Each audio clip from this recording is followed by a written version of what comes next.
pizza, no packages. Thanks, Razor.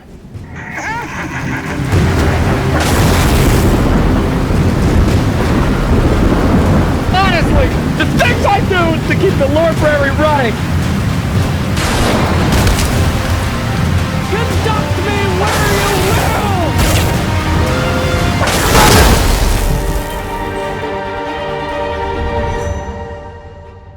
What happens when a hero dies in Dota?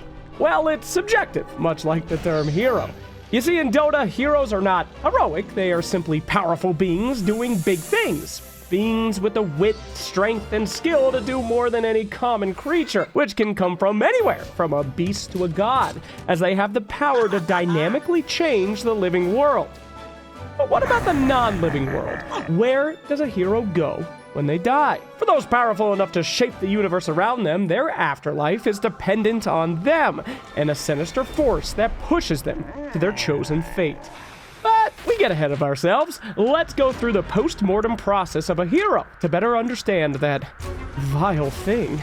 We can use a pseudo-random example. Now, there's an old story of a young man eons ago who, like many heroes, sought power at any cost to defeat his most hated foe, a being made from the essence of the validity of the weather. Now, maybe he hated the old Storm Spirit for the same reasons that Thundercake became the new Storm Spirit. Or perhaps it was for the desire to control the elements like Disruptor. Maybe just a lust for power and wanting to become a god like Zeus. Whatever the reason, the mortal made it his mission to destroy the Storm Spirit, and to do so, he made a deal with the devil. You see, what lies beyond the mortal coil of heroes is not really a mystery. Demons from the seven hells pop up all the time in the mortal plane. I mean, hell, ghosts might help you lift cargo if you pay them. Those that attend to these matters between the living and the dead are a collection of beings known as the Court of Ristul. Mostly demons, some other creatures, this powerful group acts as the intermediary between souls and their eternity, and they run it in a very particular order.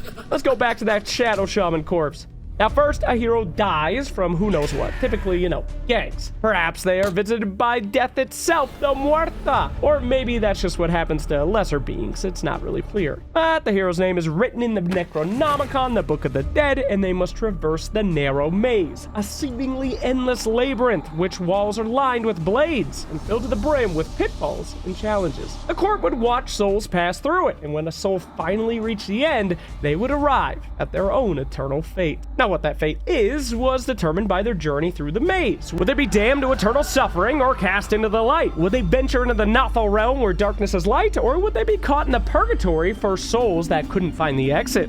Now, for some, like the Wraith King, who refused to pass on to eternity, or Lion, who had escaped the hell and the maze several times, the ultimate goal was life. But to others, revenge is worth eternal damnation. And so the deal was struck. The hero left the Court of Ristul brimming with a demonic ectoplasmic energy, and then was unceremoniously slain and quickly returned.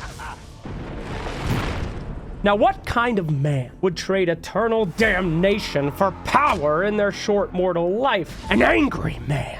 He was the answer the Court of Ristul had been searching for. Who wants to watch souls slowly make their way through those halls, solving puzzles and proving their feats of strength? A real daemon needs a little entertainment. With a new direction, thanks to the brother of the Queen of Pain, Pakor, at the helm, the court had decided to be less bureaucratic and boring, more reality TV, indulgent, exciting.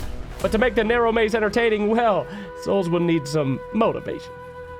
The hero's mind was erased, leaving only hatred and cruelty. Fueled by rage and failed revenge, he lashed out at passing souls. Using ectoplasmic rings, he hunted running spirits, chaining them with lightning and sapping their will to fight. The maze became a place of panic, souls fleeing his cackling laughter towards any escape. For any exit would be better than being caught by the one they called the Razor.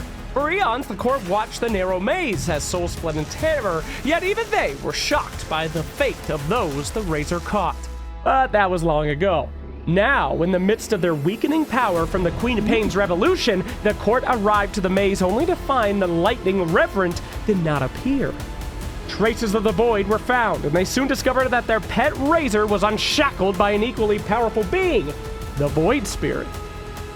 But why? Without Razor guarding the maze, could the dead heroes now escape and come back to life, aka respawn?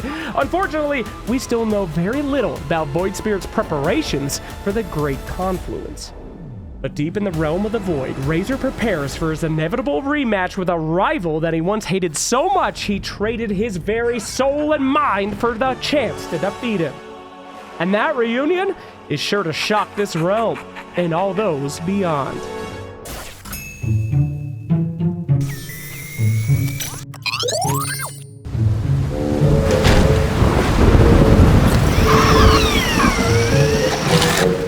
Hey, this is the afterlife.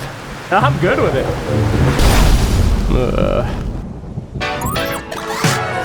A pizza party? Am I being fired?